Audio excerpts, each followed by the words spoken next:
Bismillahir-Rahmanir-Rahim. In the name of God, the most merciful, the most beneficent. Your Majesties, Your Royal Highnesses, distinguished members of the Norwegian Nobel Committee, dear sisters and brothers, today is a day of great happiness for me. I'm humbled that the Nobel Committee has selected me for this precious award. Thank you to everyone for your continued support and love. Thank you for the letters and cards that I still receive from all around the world. Your kind and encouraging words strengthens and inspires me. I would like to thank my parents for their unconditional love. Thank you to my father for not clipping my wings and for letting me fly.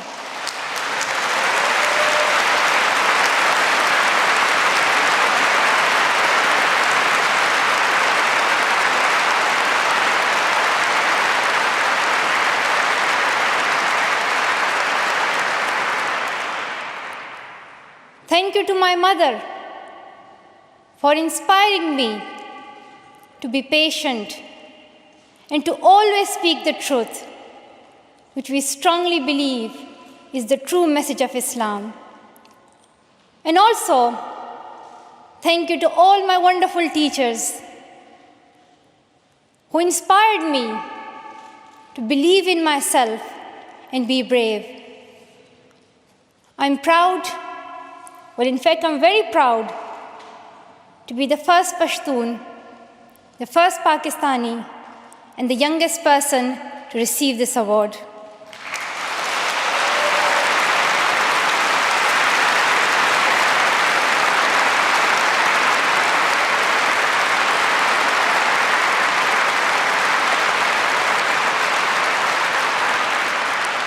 Along with that, I'm pretty certain that I'm also the first recipient of the Nobel Peace Prize who still fights with her younger brothers.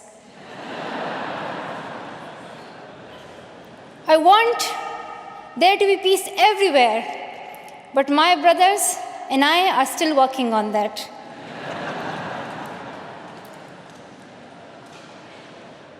I'm also honored to receive this award together with Kailash Satyarthi, who has been a champion for children's rights for a long time, twice as long, in fact, than I have been alive. I'm proud that we can work together. We can work together and show the world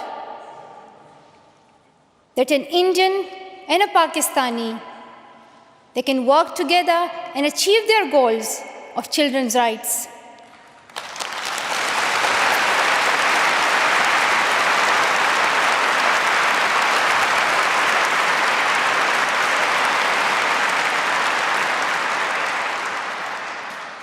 Dear brothers and sisters, I was named after the inspirational Malala Yousafzai, who is the Pashtun Joan of Arc. The word Malala means grief-stricken, sad. But in order to lend some happiness to it, my grandfather would always call me Malala, the happiest girl in the world. And today, I'm very happy that we are together fighting for an important cause. This award is not just for me. It is for those forgotten children who want education. It is for those frightened children who want peace. It is for those voiceless children who want change. I'm here to stand up for their rights, to raise their voice, It is not time to pity them. It is not time to pity them. It is time to take action. So it becomes the last time. The last time. So it becomes the last time that we see a child deprived of education.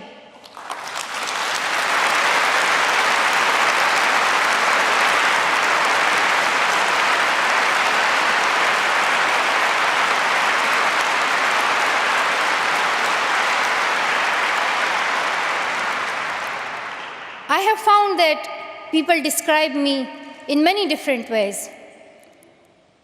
Some people call me the girl who was shot by the Taliban, and some the girl who fought for her rights. Some people call me a Nobel laureate now. However, my brothers still call me that annoying bossy sister. As far as I know, I'm just a committed and even stubborn person who wants to see every child getting quality education, who wants to see women having equal rights, and who wants peace in every corner of the world.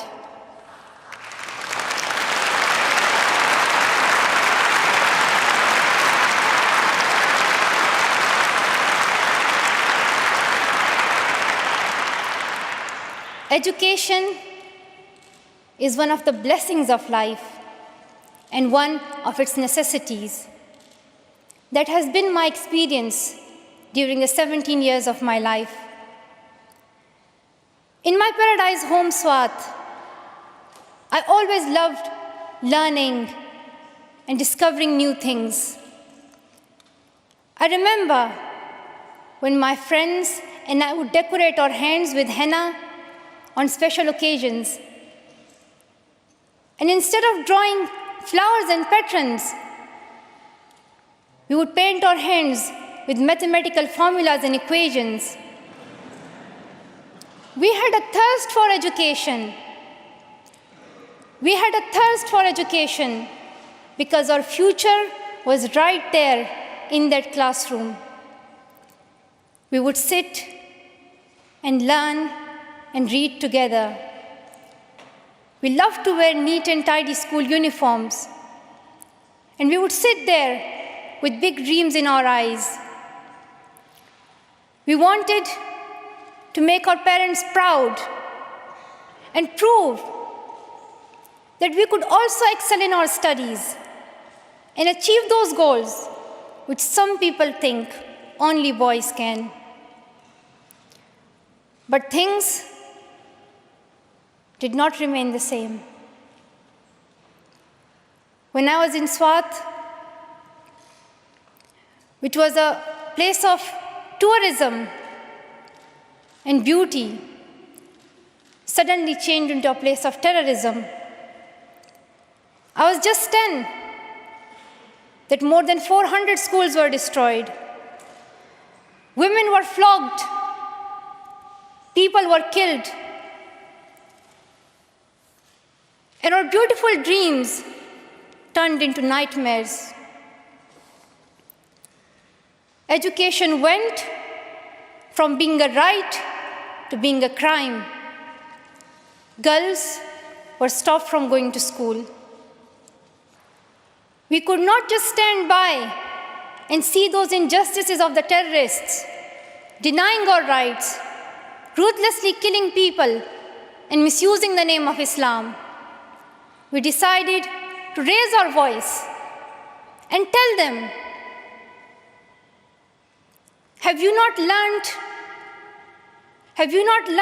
that in the Holy Quran Allah says, if you kill one person, it is as if you kill the whole humanity? Do you not know that Muhammad, peace be upon him, the Prophet of mercy, he says, do not harm yourself or others. And do you not know that the very first word of the Holy Quran is the word Iqra, which means read.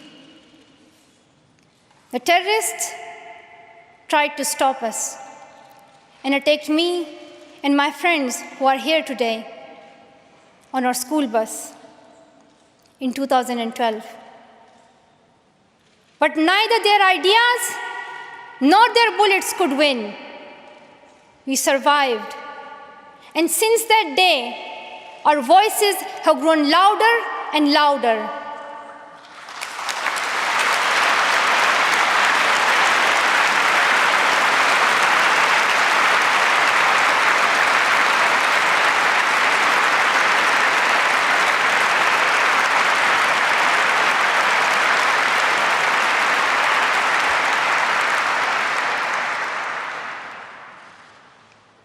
I tell my story not because it is unique, but because it is not.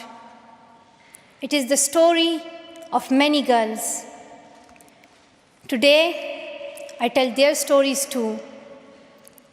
I have brought with me some of my sisters from Pakistan, from Nigeria, and from Syria who share this story. My brave sisters, Shazia and Kainat, who were also shot that day on our school bus. But they have not stopped learning. And my brave sister, Kainat Somro, who went through severe abuse and extreme violence. Even her brother was killed, but she did not succumb. Also my sisters here, whom I have met during my Malala Fund campaign. My 16-year-old courageous sister, Mozoon, from Syria, who now lives in Jordan as a refugee. And she goes from tent to tent, encouraging girls and boys to learn. And my sister, Amina, from the north of Nigeria, where Boko Haram threatens and stops girls and even kidnaps girls just for wanting to go to school. Though I appear as one girl, one person who is 5 foot 2 inches tall, if you include my high heels, it means I'm 5 foot only. I am not a lone voice. I'm not a lone voice. I am many. I am Malala, but I'm also Shazia. I'm Kainat. I'm Kainat Somro. I am Mozoon. I am Amina. I am those 66 million girls who are deprived of education. And today, I'm not raising my voice.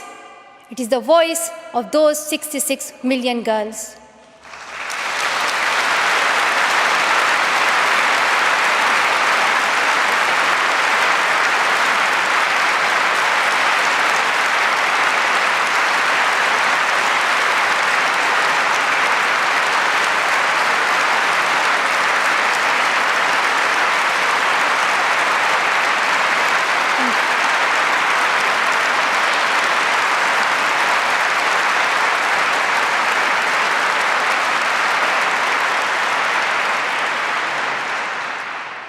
Sometimes people like to ask me, why should girls go to school?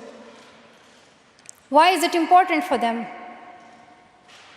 But I think the more important question is, why shouldn't they? Why shouldn't they have this right to go to school? Dear brothers and sisters, today, in half of the world, we see rapid progress and development. However, there are many countries where millions still suffer from the very old problems of war, poverty, and injustice.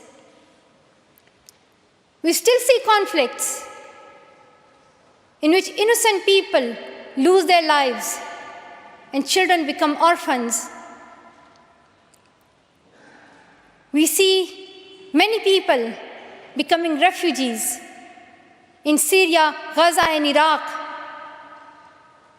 In Afghanistan, we see families being killed in suicide attacks and bomb blasts.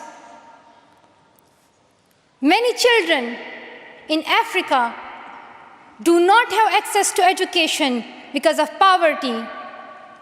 And as I said, we still see girls who have no freedom to go to school in the north of Nigeria.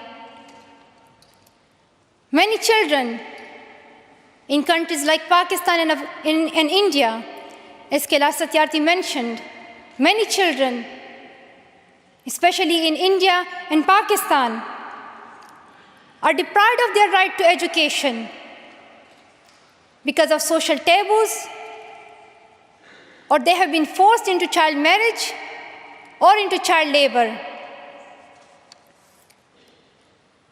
One of my very good school friends, the same age as me, who has always been bold and confident girl, dreamed of becoming a doctor. But her dream remained a dream. At the age of 12, she was forced to get married. And then soon, she had a son. She had a child when she herself was a child, only 14. I know that she could have been a very good doctor, but she couldn't because she was a girl. Her story is why I dedicate the Nobel Peace Prize money to the Malala Fund to help give girls quality education everywhere, anywhere in the world, and to raise their voices. The first place this funding will go to is where my heart is, to build schools in Pakistan, especially in my home of Swat and Shangla.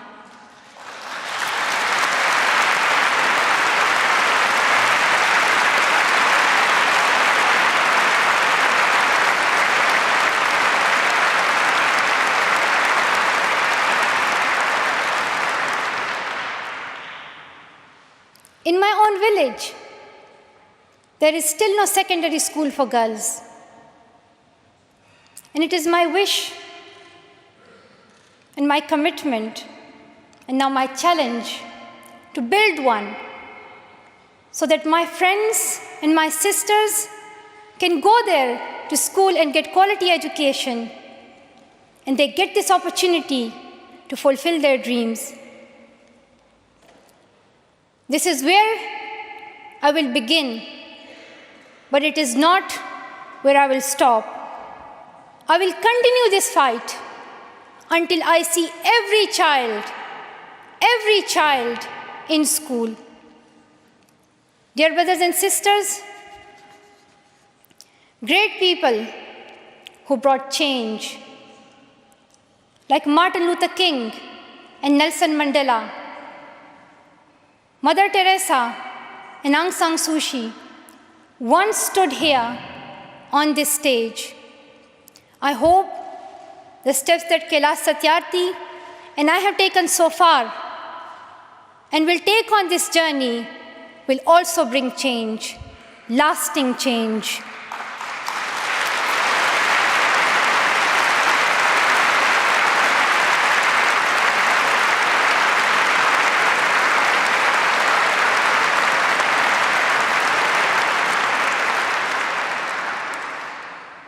My great hope is that this will be the last time. This will be the last time we must fight for education. Let's solve this once and for all. We have already taken many steps. Now it is time to take a leap. It is not time to tell the world leaders to realize how important education is.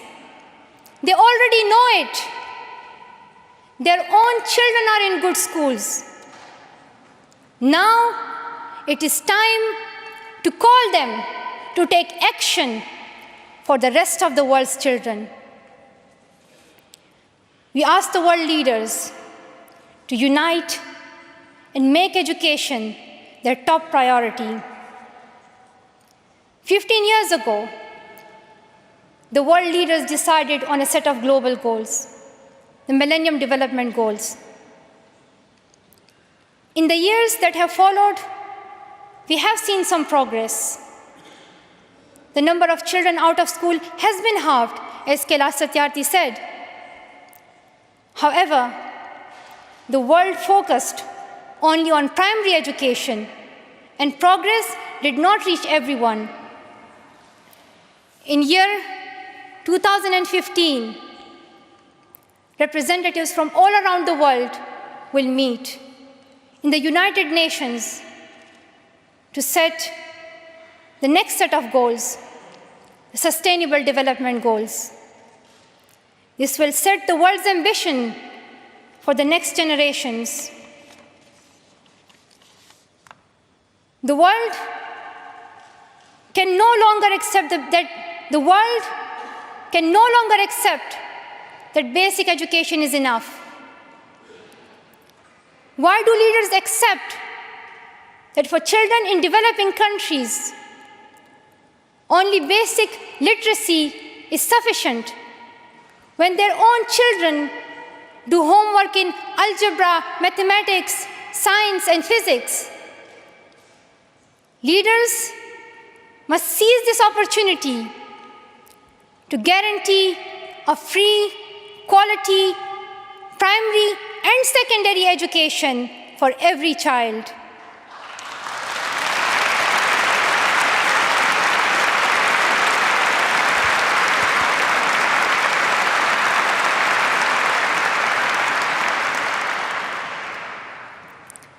Some will say this is impractical, or too expensive, or too hard, or maybe even impossible.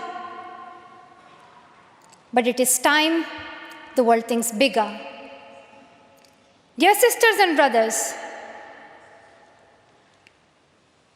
the so-called world of adults may understand it, but we children don't.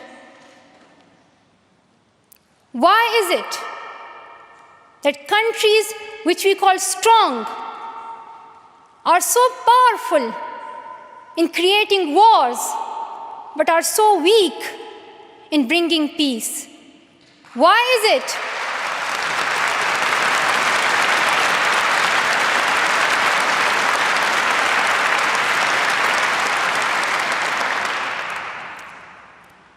Why is it that giving guns is so easy, but giving books is so hard?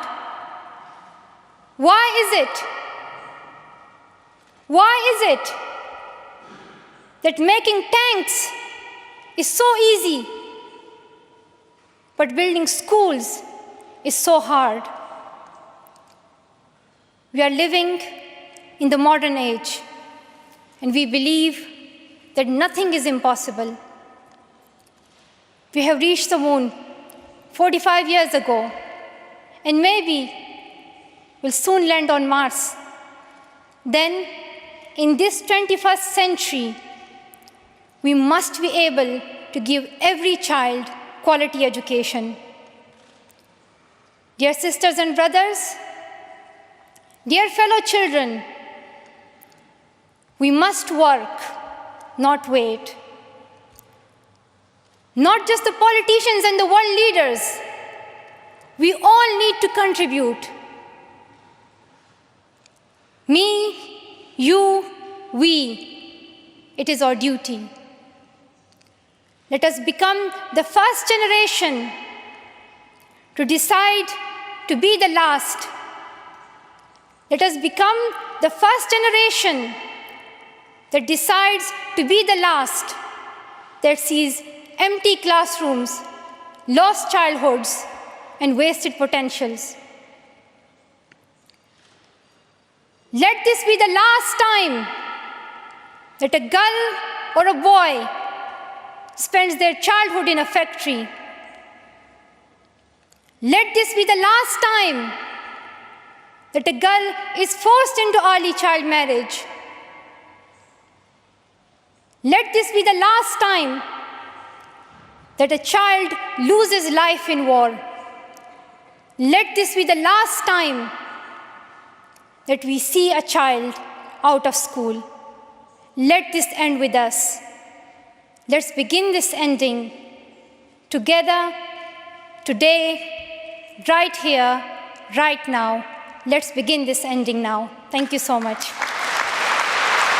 Thank you.